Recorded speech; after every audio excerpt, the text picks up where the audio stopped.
India में हर साल हम लोगों को स्टैम्पेड की बहुत सारी सैड न्यूज सुनने को मिलती है। कभी कोई ब्रिज टूट जाता है, कभी रेलवे स्टेशन पे भगदड़ मच जाती है, और मोस्टली हमने देखा है कि टेम्पल्स में जो रिलीजियस गैदरिंग्स होती है वहां पे ऐसे सिचुएशंस देखने को मिलते हैं। ये बहुत अनफॉर्चुनेट है कि हम इन सब चीजों से ज्यादा कुछ सीखते नहीं हैं। गवर्नमेंट को जो स्टेप्स लेने चाहिए वो शायद नहीं लेती। इसका क्या रीजन है ये क्लियर नहीं है, लेकिन रिसेंटली गोवा से एक बहुत ही ट्रैजिक न्यूज आई है। आज मॉर्निंग में गोवा के एक फेमस टेम्पल में एक रिलीजियस पिलग्रिमेज में स्टैम्पेड हो गया। इस इंसिडेंट में कम से कम 6 या 7 लोगों की जान चली गई और अराउंड 50 लोग इंजर हो गए। इस सिचुएशन को डिटेल में समझना जरूरी है कि एग्जैक्टली हुआ क्या था। सबसे पहले मैं आपको बता दूं कि ये जो फेस्टिवल है ये गोवा में हर साल सेलिब्रेट किया जाता है और ये गोवा का एक बहुत ही इंपॉर्टेंट हिंदू रिलीजियस फेस्टिवल है। इसका नाम है लहराई यात्रा। ये फेस्टिवल मेनली श्री लहराई देवी टेम्पल में मनाया जाता है। अगर आप गोवा का मैप देखेंगे तो ये टेम्पल गोवा के नॉर्दर्न पार्ट में लोकेटेड है। हर साल कर्नाटक और महाराष्ट्र जैसे स्टेट से बहुत सारे डिवोटीज यहां आते हैं। ऐसा कहा जाता है कि ऑलमोस्ट 1 लाख तक भक्त इस फेस्टिवल में पार्टिसिपेट करते हैं। इस फेस्टिवल की एक बहुत ही स्पेशल बात यह है कि यहां पे एक कोल फायर होता है जिसमें कोयला जलाया जाता है।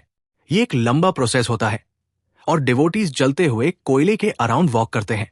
ये माना जाता है कि ये एक टाइप का प्यूरिफिकेशन और फेथ का सिंबल है। अगर आप पिक्चर्स में देखेंगे तो आपको समझ में आएगा कि किस तरह से कोयले की आग जलती रहती है और लोग उसमें से पास होते हैं। लहराई यात्रा गोवा के हिंदू ट्रेडिशंस में बहुत डीपली रूटेड है। ये festival 5 major sister deity temple से जुड़ा हुआ है। मैंने आपको बताया कि यहां पे फायर वॉक रिचुअल होता है जो कि फेथ, एंड्योरेंस और सरेंडर को रिप्रेजेंट करता है। अब ये समझने की कोशिश करते हैं कि यहां पे स्टैम्पेड कैसे हुआ। बताया जा रहा है कि जब ये फायर वॉक इवेंट हो रहा था उसी टाइम अर्ली मॉर्निंग अराउंड 4 बजे स्टैम्पेड हो गया। इस इंसिडेंट में एटलीस्ट 6 या 7 लोगों की डेथ हो गई, जिसमें एक वुमन भी इंक्लूडेड है, और बहुत सारे लोग इंजर हो गए। कुछ लोगों की कंडीशन सीरियस बताई जा रही है तो डेथ टोल बढ़ भी सकता है। हम बस यही होप कर सकते हैं कि इंजर्ड लोगों का जल्दी से जल्दी ट्रीटमेंट हो और उनकी जान बच जाए। अब क्वेश्चन ये आता है कि ये स्टैम्पेड हुआ कैसे। इसके पीछे 2 पॉसिबल रीजंस बताए जा रहे हैं।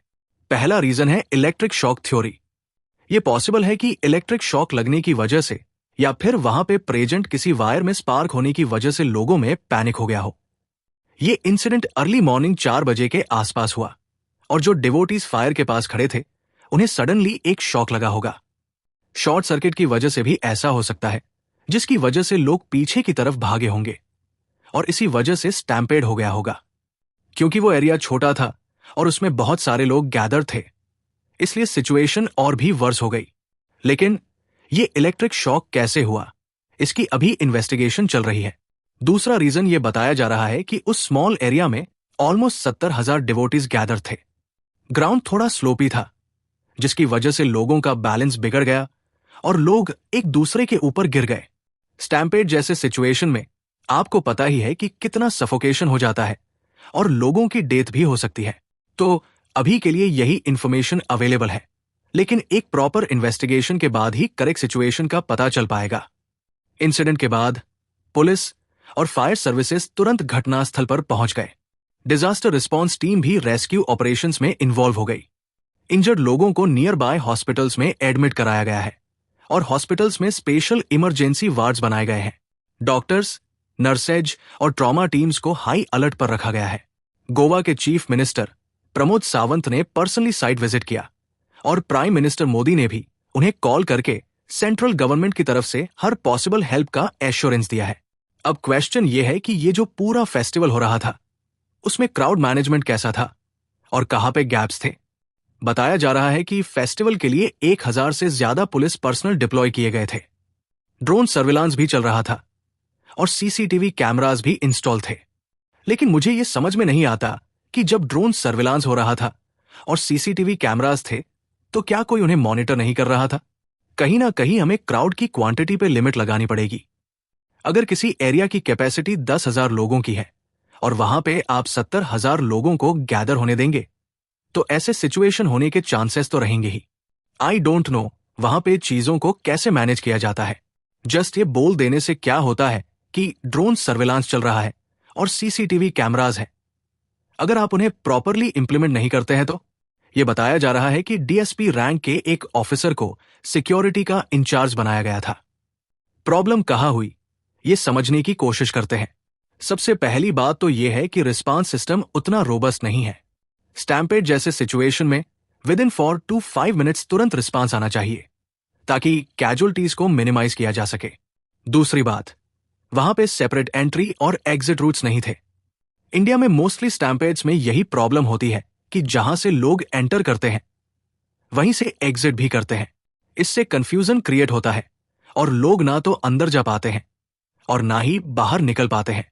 तीसरी बात, इमरजेंसी इवैक्यूएशन पाथ ब्लॉक था। और चौथी बात, लोगों को गाइड करने के लिए बैरिकेड्स और रोप्स की भी कमी थी, जिसकी वजह से यह स्टैम्पेड हुआ। गवर्नमेंट ने इस इंसिडेंट पे क्या लीगल एक्शन लिया है? जुडिशियल इंक्वायरी के ऑर्डर्स दिए गए हैं। इलेक्ट्रिसिटी डिपार्टमेंट, पीडब्ल्यूडी और टेम्पल कमिटी को समन किया गया है और उनसे पूछा गया है कि उन्होंने क्या प्रिपरेशंस किए थे। चीफ मिनिस्टर ने कहा है कि अगर कहीं पे भी नेग्लिजेंस पाया गया तो स्ट्रिक्ट एक्शन लिया जाएगा। गवर्नमेंट ने डेथ हुए लोगों और इंजर्ड लोगों के लिए कंपनसेशन का अनाउंसमेंट भी किया है। और अब यह भी कहा जा रहा है कि गोवा में सभी रिलीजियस इवेंट्स का सेफ्टी ऑडिट किया जाएगा। मुझे समझ में नहीं आता कि ऐसे इंसिडेंट होने के बाद ही हम ऑडिट करने के बारे में क्यों सोचते हैं और उस ऑडिट का रिजल्ट भी कितने टाइम तक रहता है, यह भी एक क्वेश्चन है। इस इंसिडेंट का कल्चरल, पॉलिटिकल और रिलीजियस इंपैक्ट क्या है?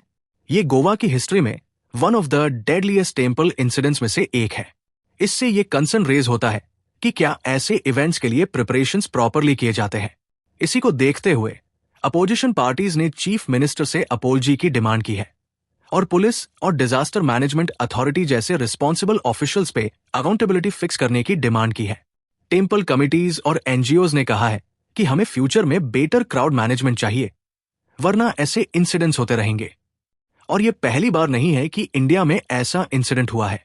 मैंने आपको यहां पे कुछ एग्जाम्पल्स दिए हैं।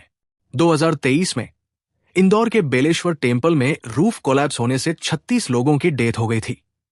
2013 में मध्य प्रदेश के रतनगढ़ में ब्रिज पे स्टैम्पेड हुआ था, जिसमें 115 लोगों की जान चली गई थी। 2011 में सबरीमाला, केरला में स्टैम्पेड में 106 लोगों की डेथ हुई थी। और जोधपुर, राजस्थान में एक टेम्पल में 224 लोगों की जान चली गई थी। आप समझ सकते हैं कि जब भी रिलीजियस गैदरिंग्स में लार्ज नंबर ऑफ डिवोटीज आते हैं तो गवर्नमेंट की यह रिस्पॉन्सिबिलिटी होती है कि वो क्राउड को मैनेज करे या फिर लोगों के नंबर पर रिस्ट्रिक्शंस लगाए। अब क्वेश्चन यह है कि आगे क्या करना चाहिए? पॉलिसी रिकमेंडेशंस क्या है?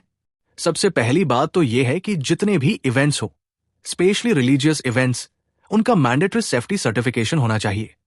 मतलब अगर कहीं पे लोग गैदर हो रहे हैं तो क्या आपने सेफ्टी के पर्सपेक्टिव से सर्टिफिकेट लिया है? अगर नहीं तो वहां पे लोगों को गैदर होने की परमिशन नहीं देनी चाहिए। दूसरी बात, रियल टाइम में क्राउड डेंसिटी को मॉनिटर करने के लिए सेंसर्स और अलर्ट सिस्टम्स लगाने चाहिए ताकि हमें पता चल सके कि किसी पर्टिकुलर प्लेस पे कितना क्राउड है और क्या वो कैपेसिटी से ज्यादा है। तीसरी बात, एंट्री और एग्जिट के लिए सेपरेट रूट होने चाहिए, जो कि हम अभी तक सीख नहीं पाए हैं। चौथी बात, वॉलंटियर्स को प्रॉपर ट्रेनिंग देनी चाहिए ताकि स्टैम्पेड की सिचुएशन में फर्स्ट एड और दूसरे नेसेसरी स्टेप्स लिए जा सकें। और पांचवी बात, फायर वाले इवेंट्स के लिए सेफ्टी रूल्स को और स्ट्रिक्ट करना चाहिए और नेशनल डिजास्टर रिस्पांस फोर्स को भी इन्वॉल्व करना चाहिए क्योंकि वो हाईली ट्रेंड होते हैं। तो दोस्तों, ये है पूरा मामला। आई होप कि आपको ये समझ में आया होगा।